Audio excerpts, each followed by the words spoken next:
Super Mario Galaxy 1 plus 2 is out now, and I wanted to specifically take a look at Super Mario Galaxy since this game's already been out for 5 years on the Nintendo Switch. Can you even tell a difference? Is it even worth the price, or should you go along and just get Super Mario Galaxy 2? That's all great questions. Let's get straight into it.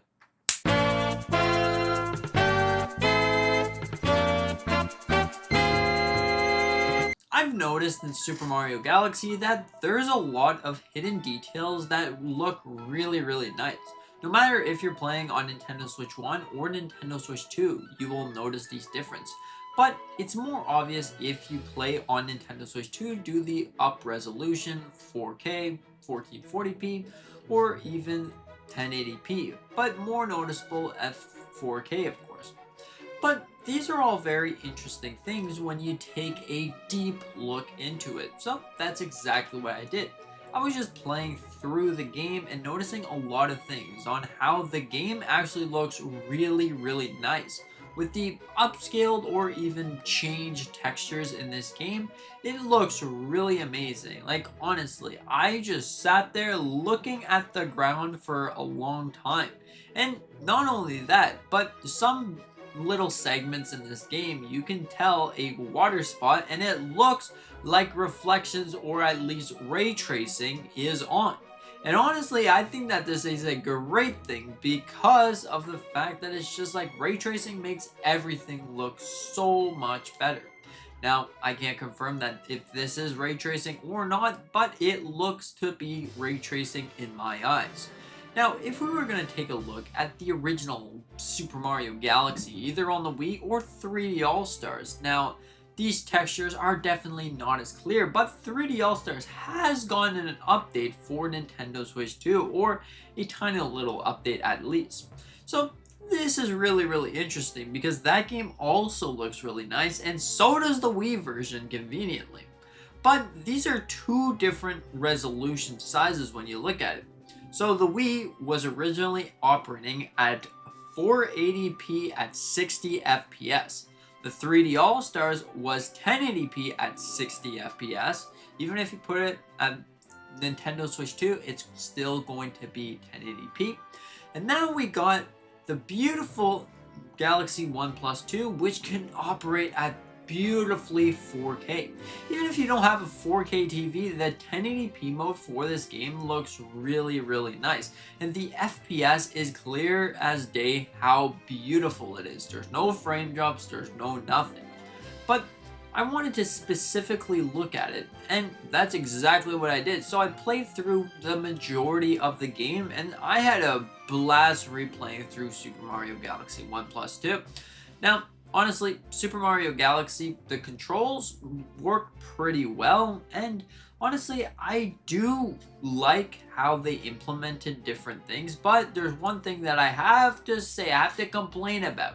It's just the way that the cursor is. The cursor is fine, but I kind of wish that there was a separate button or something that would allow the cursor to move around more seamless. I wish that mouse controls were actually a thing in Super Mario Galaxy 1 Plus 2, so you were actually able to play the game with mouse controls. This would make so much more sense. Why did Nintendo not think of this? This is like bonkers. It just doesn't make sense whatsoever. But anyways, I think that the game, if you didn't decide to get the game, I think that the game is actually worth it in some way. Now, maybe this is your favorite Mario Galaxy game of all time. Then you're like, yeah, I'm gonna get the game because then it's portable and I can take it wherever we want.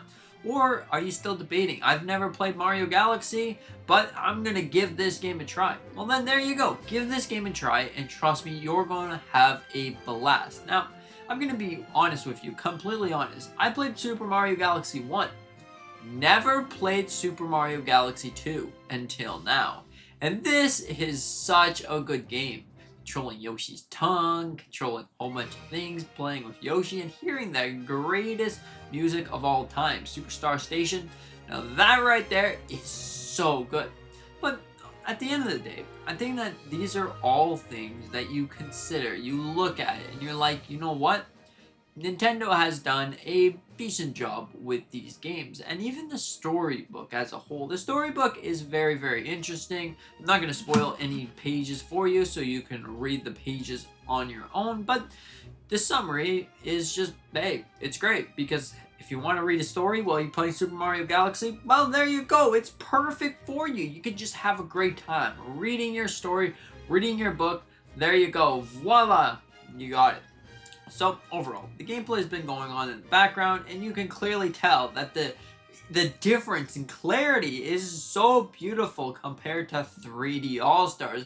Now you might not notice it, or you might notice it, but I have noticed that some textures, like we saw before the game even was out, that the textures, some of them just look a little bit weirder. Now honestly, I didn't mind this playing through the game, because weird textures, it looks more like Wind Waker. If you're going to take a game like Wind Waker and then mix it with Twilight Princess, you see Twilight Princess had more, more graphics, more textures, but this game didn't age as well. If we were talking about the one on the GameCube, that game didn't actually look that great. But then if we were looking at The Legend of Zelda Wind Waker on GameCube, that game looks great, and there's arguably less textures. It's just a nice cartoony style, which honestly, this is what pretty much that is. Getting rid of the textures kind of sometimes makes the game look actually better, and I've been having a great time.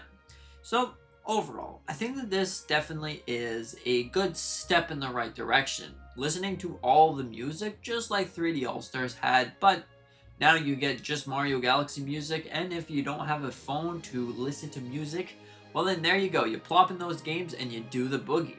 That right there works perfectly fine, and honestly, I think that is great that it's there.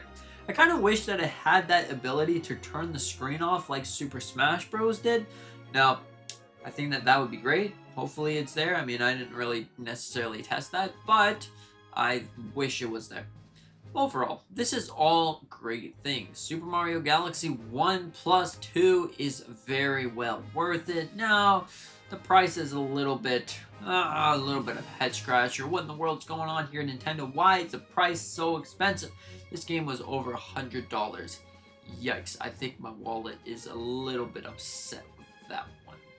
But overall, it's some of the greatest 3D Mario games of all time, or even some of the greatest games of all time. You gotta cherish them, and now that they're here to stay on the Nintendo Switch 1 and 2 is something truly special. It really is something truly special, because hey, these are amazing games. These are so good. There's so many things. There's so many reasons why these are the greatest games of all time. May that be the planet exploration, or may that be the platform. But honestly, the games are great. They look amazing, they play fantastic, and the FPS is now more stable and beautiful than ever.